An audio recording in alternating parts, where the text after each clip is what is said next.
Darkest Dungeon is a nightmare. An incredibly well executed nightmare, impressively polished and lovingly constructed in every artistic capacity, but a nightmare nonetheless. Everything about Red Hook's 2016 breakout dungeon crawler, from the lore to the gameplay to the overall design, is nightmarish. As the game is opened, the player is confronted by the following disclaimer. Darkest Dungeon is about making the most of a bad situation. Quests will fail or must be abandoned. Heroes will die, and when they die, they stay dead. Actions are permanent. And while many arguments have been made about its difficulty, there is so much more to be said about the way it's been crafted. So let's look at this haunting game. What's so great about Darkest Dungeon?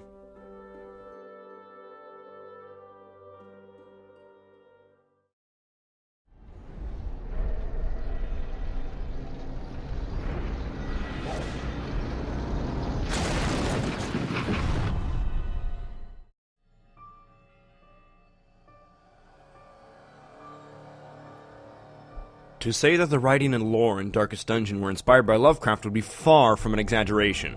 Everything about Darkest Dungeon serves as an homage to the early 20th century's most influential horror writer, from the flowery language to the eldritch design of the world's shambling monstrosities that serve as your enemies. Even the main plot reads almost word for word like Lovecraft's short story, The Rats on the Walls, chronicling the horrific events of a homeowner discovering the dark labyrinths that lurk below his ancestral home. The player acts as a manager for a never-ending tide of would-be grave robbers and explorers, organizing them into parties to plumb the depths of the narrator's estate, mostly to purge the area of evil, but also to collect loot in the form of gold, trinkets, and heirlooms.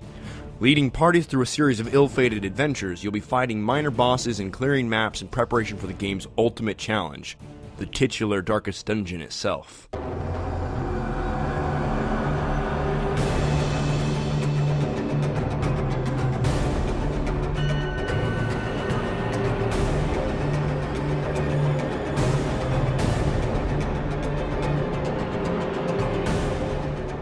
Next, we need to discuss what is without a doubt the most hotly debated aspect of the Darkest Dungeon experience, the gameplay.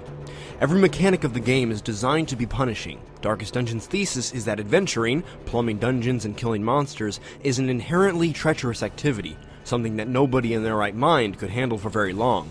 The game's most famous mechanic, its stress system, is used as a vehicle for this concept. The longer your party members stay engaged in combat and dungeoneering, the more unhinged they get.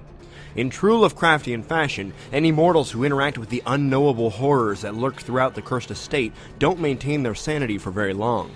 This mechanic is equal parts grueling and genius, and this dichotomy seems to be the source from which most of the controversy surrounding Darkest Dungeon's infamous difficulty stems. On one hand, the constant need to avoid stressing out your party members too much makes every combat encounter a tense one. You're incentivized to end every encounter as promptly as possible, because every turn you spend fighting is a turn your characters spend under stress. Characters that become too stressed by their adventures can snap, gaining more or less permanent debuffs that affect their individual personalities. This next system is what provides Darkest Dungeon with much of its charm, and that would be the personalization of each randomly generated adventurer through the assignments of talents, phobias, perks, and bad habits. Each character feels like a unique individual that grows and changes over time. As anyone who's played a similar tactical RPG can tell you, losing a beloved high-leveled fighter outfitted with upgraded weapons and beneficial perks feels leagues worse than losing some generic unnamed henchman. Many would argue that this loss happens too often, as Darkest Dungeon does have a nasty habit of piling bad dice roll after bad dice roll on the player at the worst possible moments. The strategy involved in Darkest Dungeon gameplay is very deep and rewarding, don't get me wrong. We could fill another hour-long video about all the methods and strategies with which the player could pad their chances, but even still, there's only so much good that savvy preparation can do against an enemy landing 3 crits in a row. Many reviewers have voiced concerns over Darkest Dungeon's harsh difficulty curve, and those concerns are fair. Oftentimes, in the pursuit of cultivating that all-important atmosphere of crushing hopelessness that serves as the game's thematic backbone, Darkest Dungeon goes a bit too far.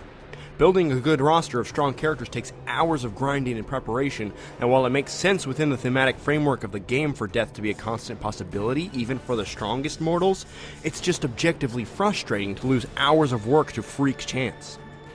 This could have been considered a nearly game-breaking issue, until a recent update introduced the Radiant mode, which did wonders to address these problems. Radiant mode doesn't actually diminish the challenge of the actual gameplay. Each monster remains just as powerful as within other difficulties, each dungeon just as brimming with traps and hazards. What it does instead is drastically shorten the amount of grinding needed to build up that healthy roster. Characters gain XP much faster, and expeditions are made a good deal less expensive and time-consuming.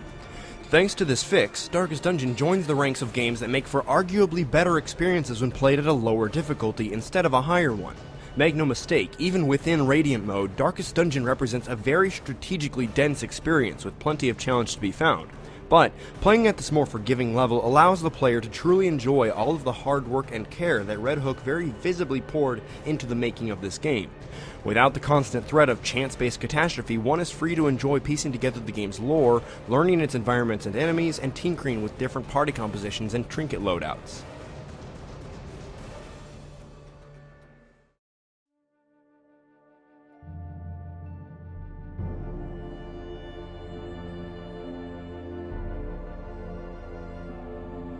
The art design, consisting of hand-drawn 2D sprites, is immediately recognizable as the handiwork of Chris Barassa, the lead visual designer for Red Hook. Barassa has a very distinct visual style, informed by medieval woodcuttings and silent-era horror films. He seems to have a talent for evoking the grotesque, such as rusty chains, sullied bandages, and especially tentacles, which, considering our earlier mention of the Lovecraftian inspiration, makes perfect sense. This dark atmosphere is not only reserved for villains and monsters, even the player characters are drawn as being draped in shadows. One of the most iconic touches of Barassa's style is that he never draws the whites of a character's eyes. Every single character, good or evil, is sketched with thick, obscuring black outlines that only serve to further emphasize Darkest Dungeon's wonderfully bleak misery porn aesthetic. Again, nightmare is the key word here. The sound design masterfully maintains the game's dark tone at every turn. Stuart Chatwood's score is haunting, an apocalyptic blend of swelling strings, droning horns, and rumbling percussion. This soundtrack swells and ebbs as the player tiptoes his party through toxic bogs and forgotten crypts that make up the game's maps. The sound effects themselves are as crisp as they are brutal, driving into the player with sounds such as the acid hiss of the Bone Courtier's tempting goblet, or the dull crunch of a Bone Defender's axe cleaving into an occultist on the front line. The real triumph of Darkest Dungeon's sound design is its iconic narration, performed by the emphatic Wayne June. The narration perfectly suits the game's tone. June's performance is every bit as atmospheric as the art design and soundtrack. The narrator's heartfelt lamentations at an enemy scoring a critical hit are enough to inspire genuine panic and hopelessness in the player. His words of encouragement following a protagonist landing a decisive blow feel authentic and invigorating.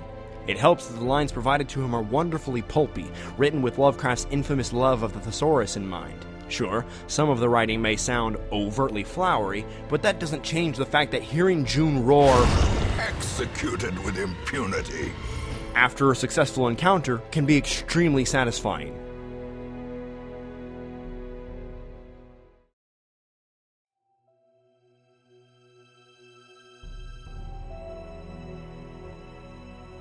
Darkest Dungeon is bleak and harrowing, an homage to not only Lovecraft's sprawling eldritch universe, but to its core themes of cosmic horror, crushing nihilism, and the fragility of the human soul. On top of this pitch-perfect tribute stands a very respectable turn-based combat game and town management system, with elements of procedural storytelling laced in for good measure. For a AAA title, Darkest Dungeon would be impressive, but considering that it's the product of a Kickstarter campaign of all things, a platform notorious for producing empty promises and broken titles, Red Hook's breakout title is a complete home run. With constant updates and planned DLCs on the way to fill out a game already more than capable of holding someone's attention for hundreds of hours, Darkest Dungeon is more than worth the price of admission, and Red Hook is more than deserving of the support. That is what's so great about Darkest Dungeon.